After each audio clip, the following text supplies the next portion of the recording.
Bonjour, alors j'accueille maintenant Wim Remakers. Bonjour Wim, Cécile. bonjour. Vous êtes directeur du programme GPI chez Swift. Alors, revenons un peu sur ce programme. Concrètement, quand est-ce que l'initiative est née chez Swift et les entreprises? Qu'est-ce qui a été à l'origine de ce programme GPI? À l'origine, l'initiative est née par la volonté des banques pour répondre aux besoins de leurs clients, les trésoriers, afin de exécuter ces paiements transfrontaliers plus vite dans la journée, d'apporter plus de transparence au niveau coût et de pouvoir suivre l'acheminement des paiements à travers la chaîne bancaire. Donc le GPI, le Global Payments Innovation, répond aux besoins concrets des trésoriers. Comment est-ce que ça va au quotidien améliorer la vie du trésorier?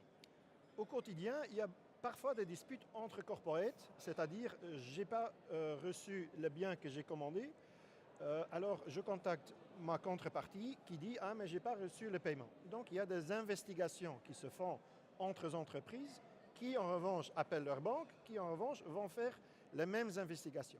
Alors le GPI apporte ces informations en temps réel et évite ce genre d'investigation de temps perdu et de coûts entre trésoriers et entre banquiers.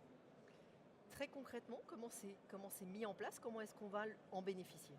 Très concrètement, c'est la banque qui met à disposition de ses clients, à travers leur portail, ces informations GPI supplémentaires.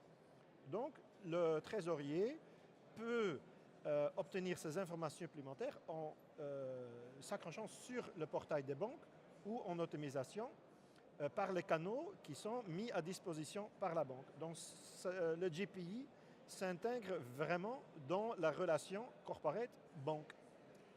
En pratique, le service est offert depuis début janvier, je crois. Alors, combien d'entreprises l'ont mis en place, l'utilisent? Comment est-ce qu'on peut quantifier aujourd'hui l'importance que ça a pris déjà?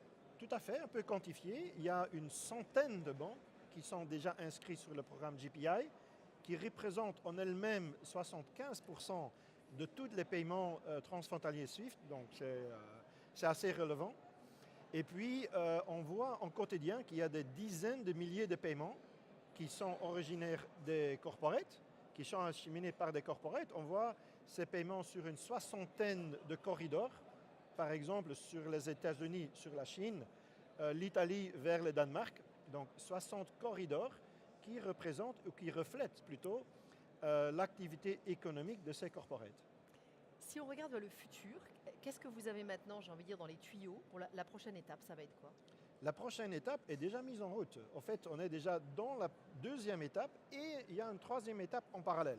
Alors dites-nous. La deuxième étape, c'est pouvoir offrir aux corporates la digitalisation des transactions de paiement, de pouvoir acheminer beaucoup plus de détails qui sont nécessaires pour pouvoir, par exemple, avec un paiement, payer plusieurs factures en même temps. C'est aussi un besoin qui est vraiment là aujourd'hui. Un exemple. Et en ce qui concerne l'exploration de nouvelles technologies, il y a un I dans le GPI, donc il y a l'innovation.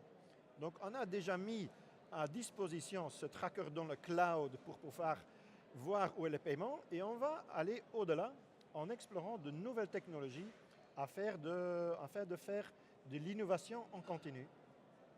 Merci beaucoup, Wim. À bientôt. Merci Cécile.